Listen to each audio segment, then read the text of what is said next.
my client on the stand surprised me. You're not here to hold up a sign like you're in the Olympics and score it on what an impressive witness she was. I believe deeply in is your own context, which is integrity, straight shooting, always.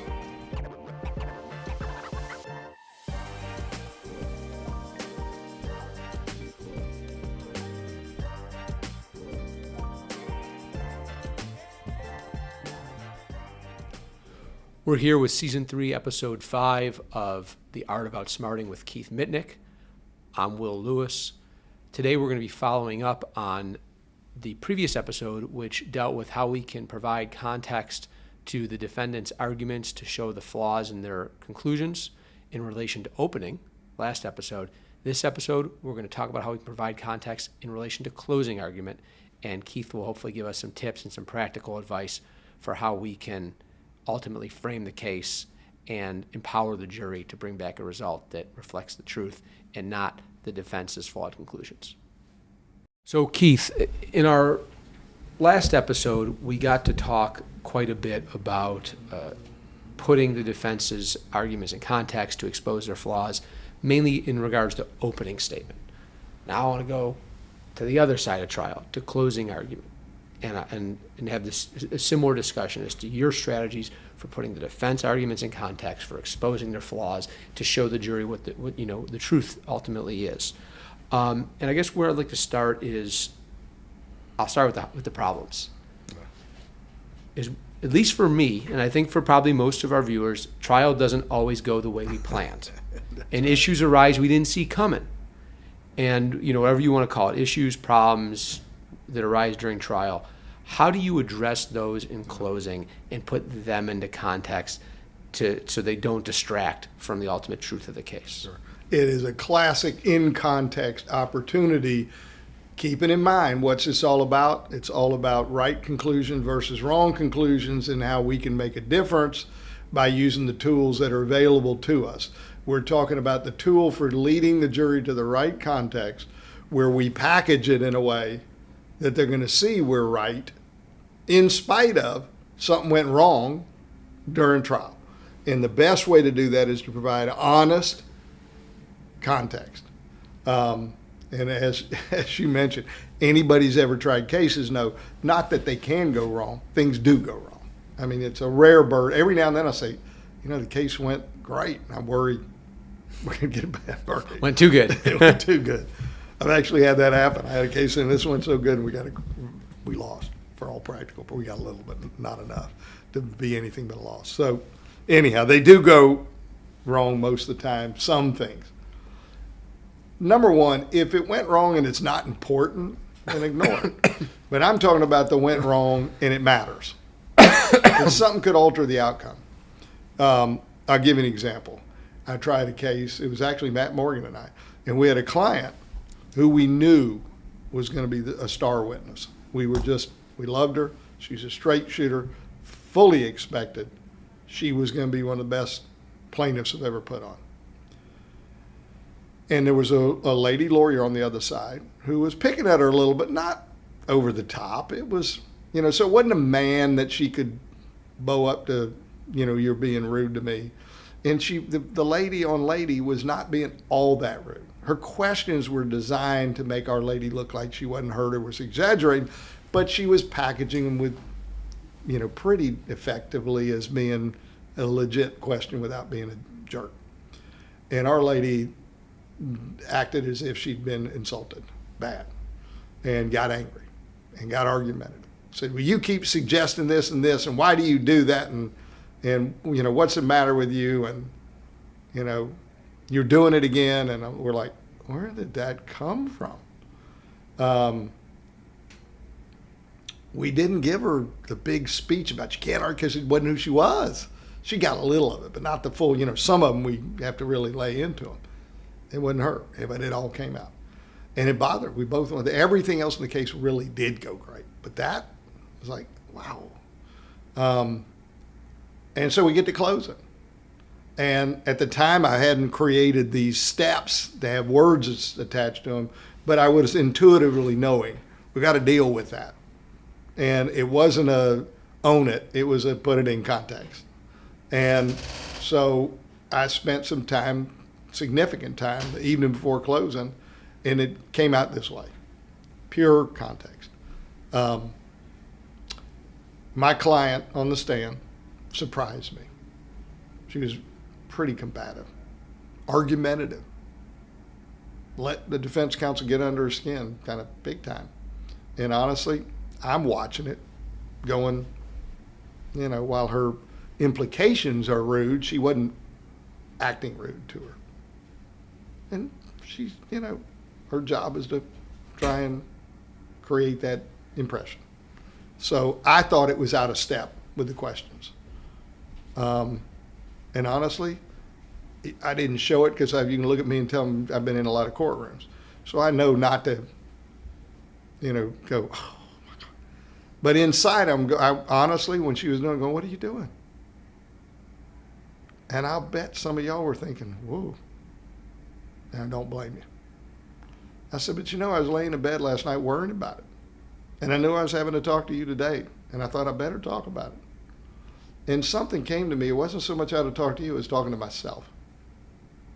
And this is what I thought late last night. Who are you, Mitnik, to judge how she felt on that stand? Have you been through 2 years of them suggesting she's exaggerating and not hurt? Were you sitting in that unfamiliar stand because you're not a lawyer and you're not used to being in rooms like this, under cross-examination, sitting in that with all the stress and pressure? Have you had the case going on 2 years and everything building, and now's the moment you're going to testify and it's all coming down and the weights of the world's on your shoulders?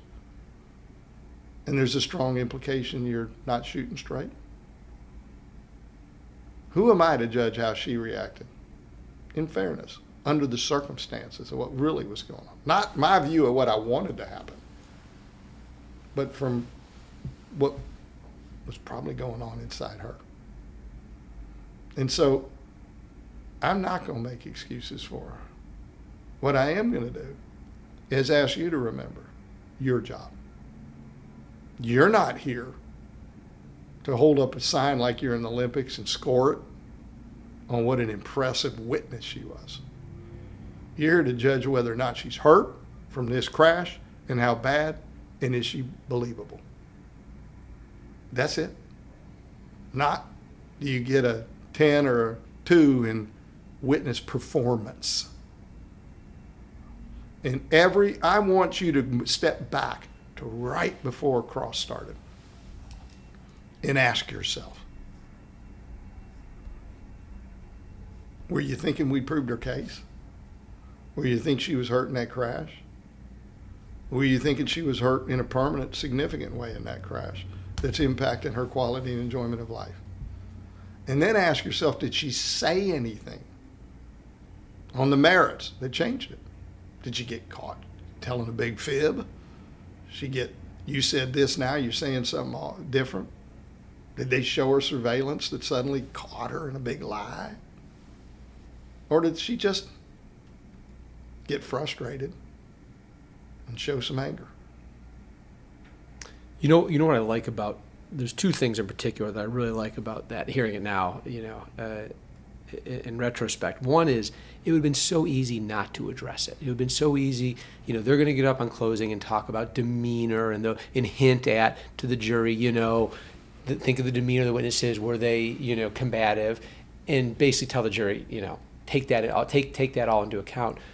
And I feel like you took the wind out of their sails in many ways, so that when they come up and talk about it, you've already explained it. And then the other thing is, you've armed your jurors.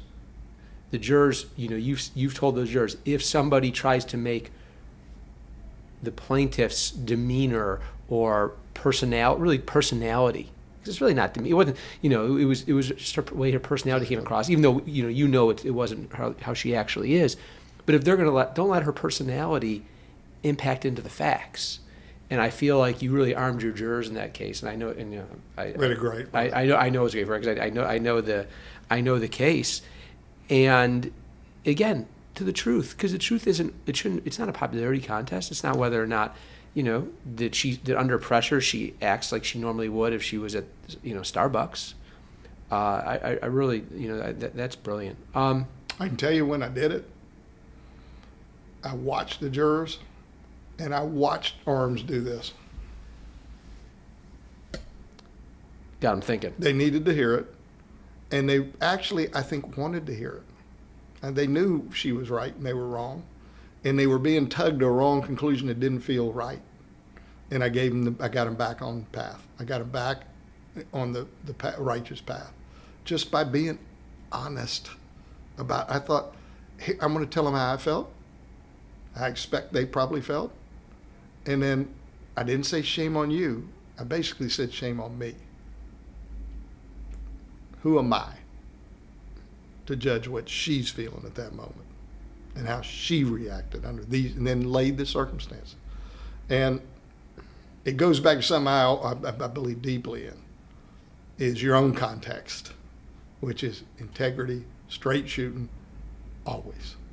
You can't talk to a jury and expect them to listen to you if you haven't earned it.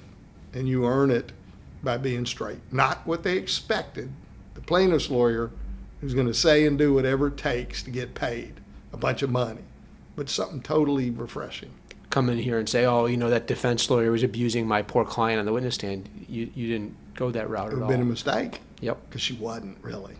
I understand why to my client it felt that way. Because you was insinuating that that she's faking, and your client went through a But she hell of was a lot of doing it trauma very for a long time. wrapped in a pleasant package. And I said that too, by the way. I said, look, her questions were not rude in the packaging, but the content was pretty insulting. So let's talk about the concept of arming jurors. I know that's something that you focus on because is effective as we want our jury selection to be. Sometimes, jurors who are biased survive. It's the way it is, whether because of, cause challenges aren't granted or just a bad panel. Or you just missed it. Or we're not perfect, right? We're not perfect. We missed it. That's possible. I mean, Doesn't who's to judge?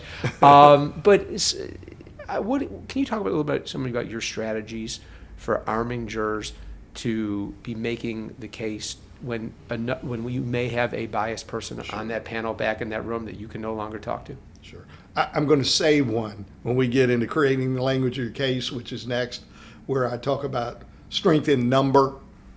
It's not a one-person jury. If I have that one juror who's asked questions or body language was horrible, that's another way to approach this. But that really has to do with creating the language of your case, which was strength in number. It's a well-known saying. But there's another approach to it that is more to do with this topic, which is context. And that is, I know some lawyers go straight at jurors. But if one of your members were to do this, tell them not to. And if you need to, call the bailiff. It's not me. I want to have I never want to say anything that insult a jury. And I'm afraid it will. And I know lawyers do it. And look, I know lawyers do it. They get great verdicts. I'm not saying they're wrong. I'm talking about my personality and where I come from. But sometimes you got somebody that probably is biased because, I'll give you an example.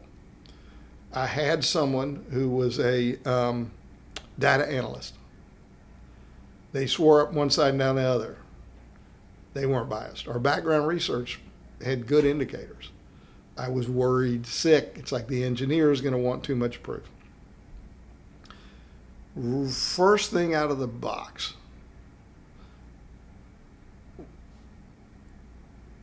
we had a question from that witness that was ugly and unfair. I mean, it was like, where the hell did that come from? And never let up. Never let up. Every witness. Just, and half of it was bullshit. It's not like, ooh, they're biting on their arguments. They were coming up with their own. No one was even suggesting. So I knew I had a biased juror on there. And I thought, I'm not going to call them out. because they may have befriended some of the other jurors, and I may insult their new friend on the jury if I insult them.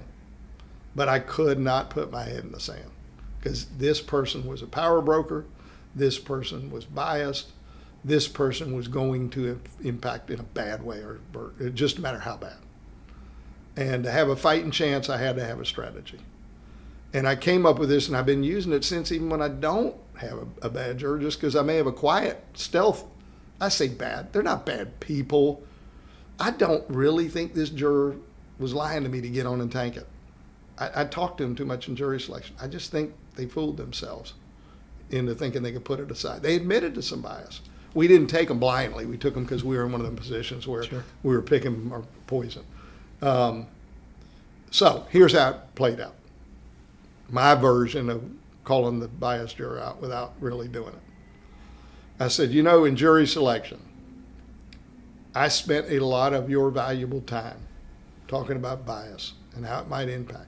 Remember, I told you the analogies and made the point. We talked about the police officer. We talked about pie. Then I went into subject after subject, personal injury lawsuits, pain and suffering damages. We're going to be asking for millions of dollars. Some people don't want to be affiliated. My law firm. Remember all those subjects.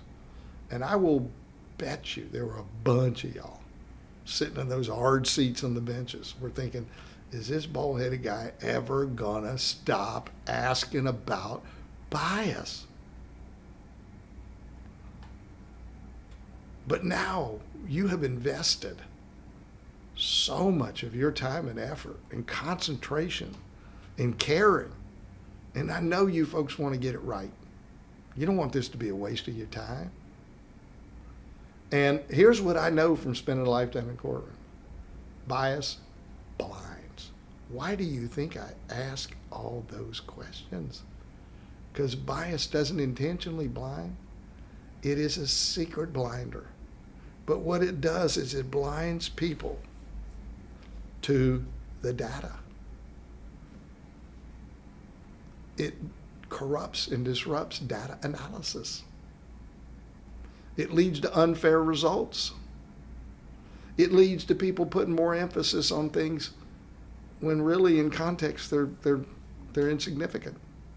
It causes people to explain away and disregard or downgrade evidence that proves a point. That's why and remember I talked about how when it comes to assessing the amount, the weighing process, it wasn't just a yes or no, how vulnerable the damages were on pain and suffering and how important it was. And I said, how many of you don't want to be associated affiliated? And you know what? There were a bunch of people didn't. On all these topics, there were a bunch of people. And this is an honor system. But after we went through all of that together, I hope you now see why I did it. And I hope you can share in this moment with me, since I know all of you care about getting it right. That bias does blind, and we don't have to worry about that blindness stepping into this jury because of all that hard work that we did. We both can rest assured that's not happening in this case. No way, no how. And obviously, And I was arming everyone to say when that person started talking the nonsense that those questions were, because I saw some people kind of look down like, what the hell? Everybody see who wrote something to everything. Where's that coming from? And I put them on an island. And I armed good jurors with the ability to say, he talked about none of us had bias. And he did ask I wanted to remember we went through all that. But I wanted to say we went through it together. Now we don't have to worry about it. And that would allow them to say, if he's, you said and you told him over and over, no problem. But you're sure acting like you were. Were you telling the truth? And all of a sudden the person, my hope was, would feel, maybe they'd come to their senses. And at the same time, you're putting the defense arguments in context to the extent that the defense is playing off biases while you're trying to talk about data analysis and facts and hard objective evidence. Yep. And it's really it was a great strategy. Do you want to talk a little more, kind of maybe some examples of challenging the defense flaws in closing, how you go about doing that? Sure. That's part of the context. Closing, all this stuff in opening, we have to be careful about, you're not arguing. Now you can lay the leather to them. And it's certainly the fun part. It's the fun part. And it's a time, most folks that have heard me talk before have heard it, but this fits the context so well in closing, where you can do the hit in the back of the chair. And you say to somebody, they keep showing you these pictures, but it's not about, I've said it over and over, it's not about the bending of metal, it's about the unexpected, awkward jarring. In a minimal visible property where there's damage not a lot of visible property damage. case. And then you put the chair up, and I say, I don't know how fast it'd be if someone was sitting there and didn't know I was coming, and I came up and you hit the back of the chair and snapped their head back, and they went, ow, what are you doing?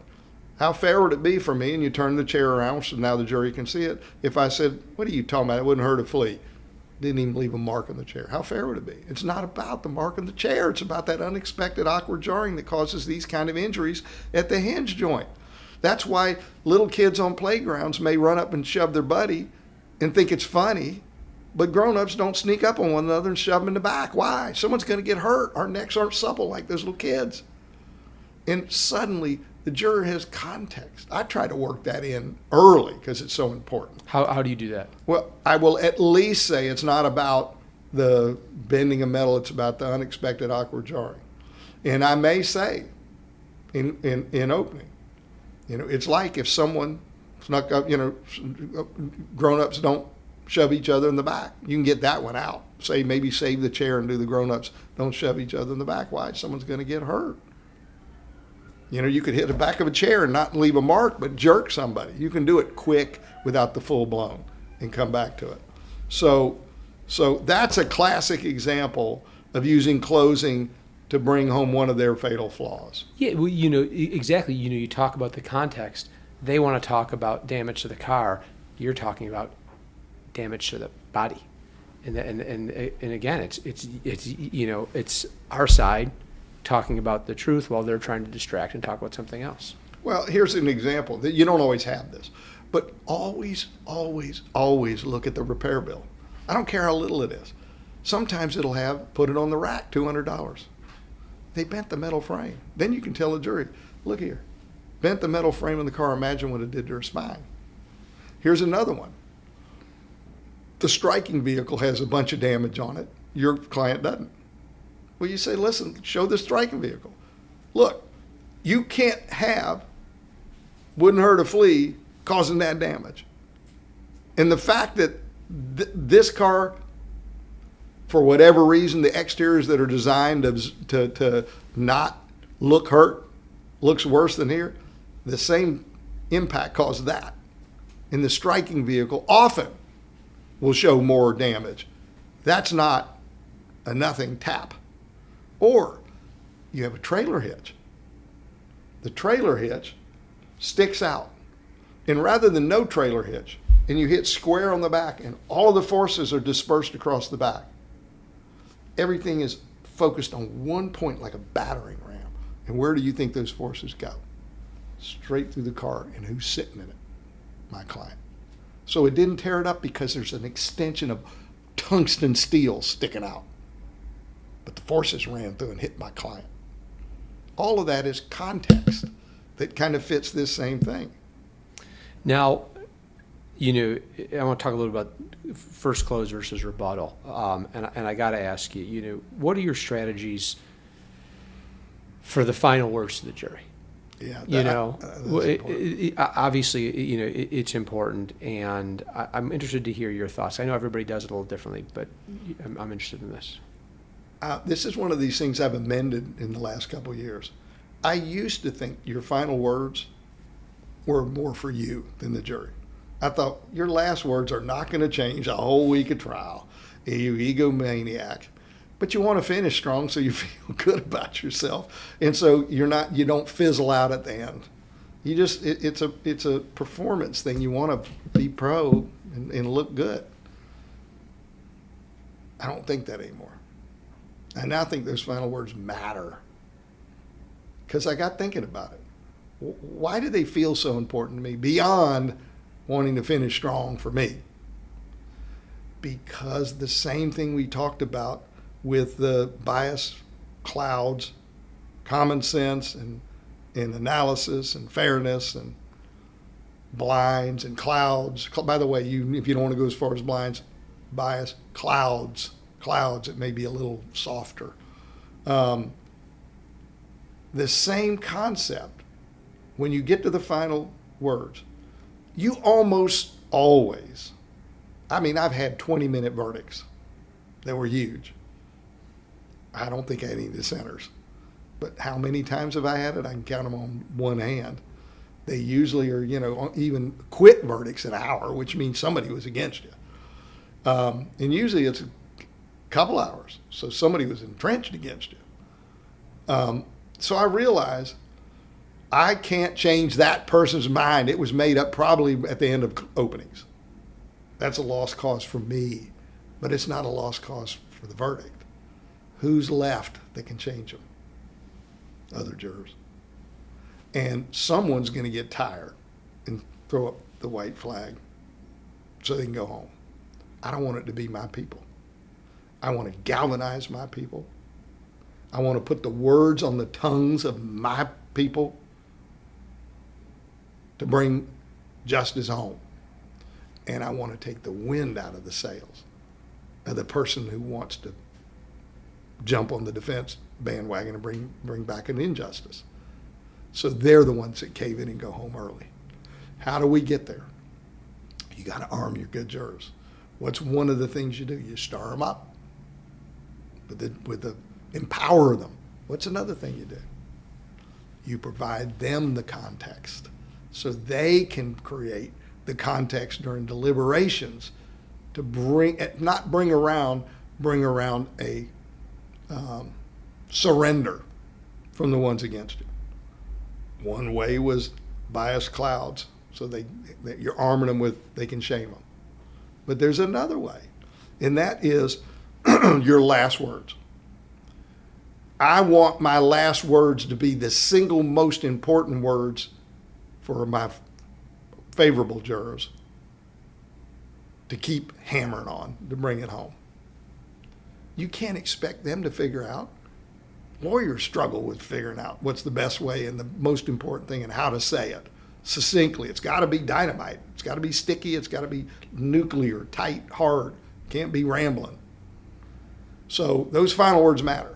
And I always have two cards for closing. I use index cards. Yeah, I know what you're talking about. Just for the audience at home here, when you talk about cards, when you do your rebuttal close, you use a series of index cards. Sure. That's what you're talking about? As I'm keeping the trial, I have a folder, and anyone goes to trial with me, if I don't have index cards, I'll go home. I got to have my index cards. It's how I communicate in the room. It's everything. But for myself, I'm constantly making cards, and then on any break, they go in that folder. Important thing, something went wrong I need to deal with. Something went so good, I want to repeat it. Something that is hovering out there, I need to maybe deal with in close. Or just an idea popped in my head, might fit close. And my thing will be this thick. And then when I'm getting ready for close, I'm not starting from scratch trying to remember everything that happened. So I'm sitting with them, and I go through them and go, that seemed great at the time. Nah, not important. You? Then I cull through it. Now I got my stack that went through the first cull. Then I take the stack, and I break it into two categories. Stuff I want to cover on the front end, stuff I want to save for rebuttal. And how do you draw that distinction? It's something, I don't like saving it for last and not giving them a chance to talk to it, because I will tell them, I could have saved this for rebuttal. And they've never had a chance to talk, but it's too important. I'm going to bring it out now so they can address it. I'd like to hear what they got to say about it. So it puts them on the spot. And then you get back up in rebuttal and say, I gave them the opportunity. You know how much time they spent talking about that? None. Why? Because there's no answer. So it's a powerful tool. And some of it just fits the front end. Some of it feels like that's a genuine rebuttal thing. For example, the hitting the chair may be a rebuttal thing.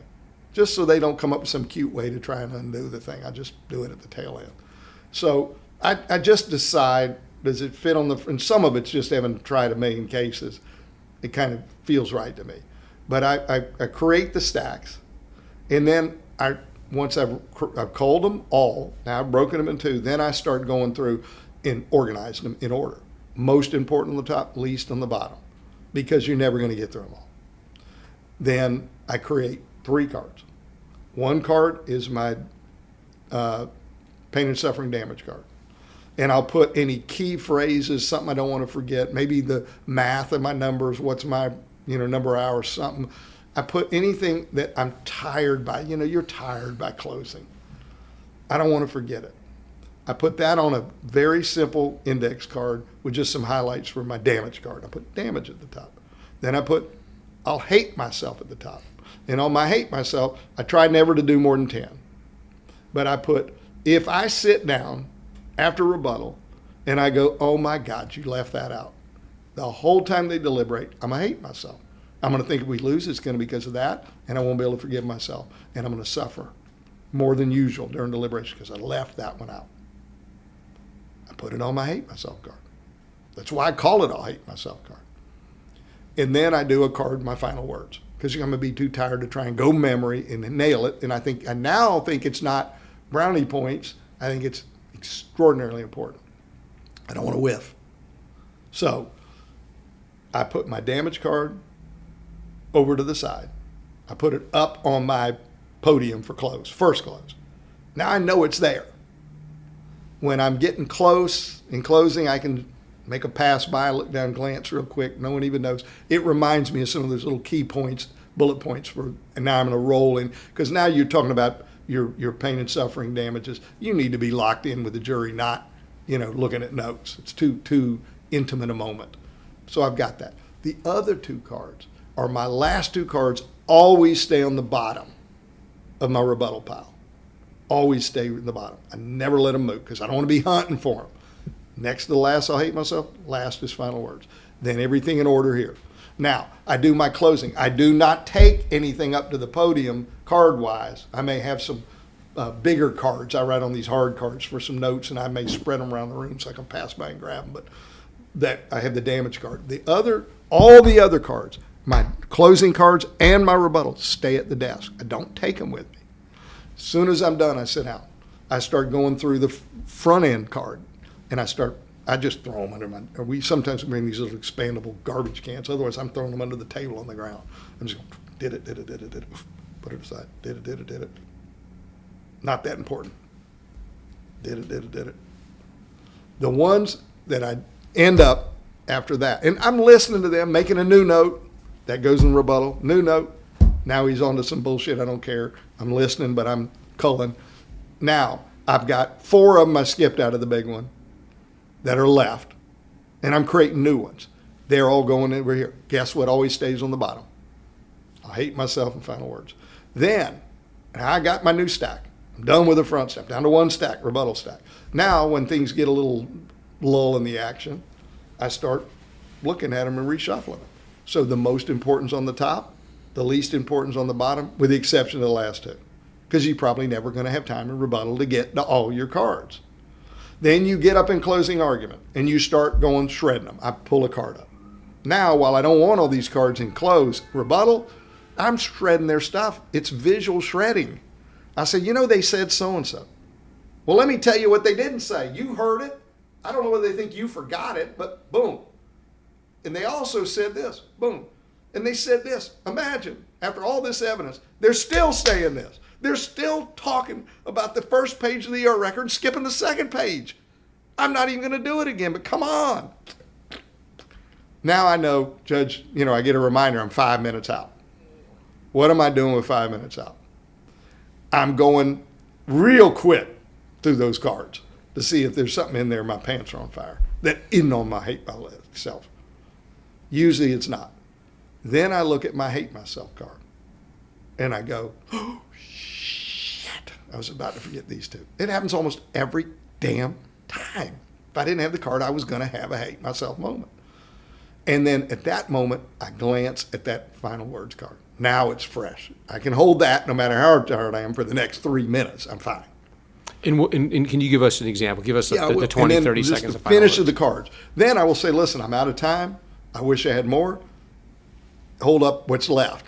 I say, I just don't have time. And just let him fan out a little bit. He goes, boy, you did shred his ass on all those points too. Then I step back. And Right before I do that, whatever was on I'll hate myself if I hit it. Then I'm out of time. Then I plant myself in front of the jury and deliver the final words with gusto. And it depends on your case. Well, here's how I define what it's going to be. I'll give you a couple examples, but it's more important how I define it. What if I had to pick one thing that I would like the conversation and deliberations to start with and finish with and hover the whole deliberations? What would it be? If I only had one thing, what is it? That's the most important, glaring reason we're right and they're wrong, so they reach the right conclusion. What is the single biggest point to lead people to say their conclusion's right? It may be the other side was selling total bullshit, lying.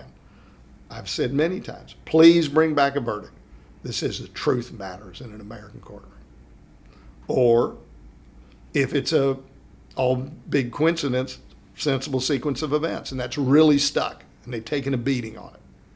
Please bring back a verdict that says this wasn't all just a big coincidence. Please bring back a verdict that says common sense wins out over nonsense. Or if it's really a damage fight and you think you've got everything going your way, but it's a matter of how much, and you want to make sure they don't give you a discount verdict, please bring back a verdict that recognizes full recognition of what was taken in the way of health. Please bring back a verdict that recognizes the full loss. And don't let them talk you in to some discount verdict, because this is a verdict for all time. Now I want to go deliberate after hearing that. But Keith, truly, we appreciate your time today. We covered a lot of ground concerning closing, and again, a lot of practical tips that I think, I enjoyed doing. I like having these episodes so much because I get something that I think, oh, I'm going to use that in my next case. So thanks a lot. The only thing that I'm enjoying more than you and I doing this is you and I trying a case. Let's get us one this year. Well, I look forward to that. All right, here we go. Take care. That was a really interesting episode on how we as trial lawyers can provide context to the defense's arguments during closing argument. In particular, Keith addressing how we can deal with issues that arise during trial, and they always do, and get ahead of them during closing. How we can also arm our good jurors to deal with whatever bias may still be there after jury selection, and then, of course, giving an impassioned, powerful call to action during rebuttal close.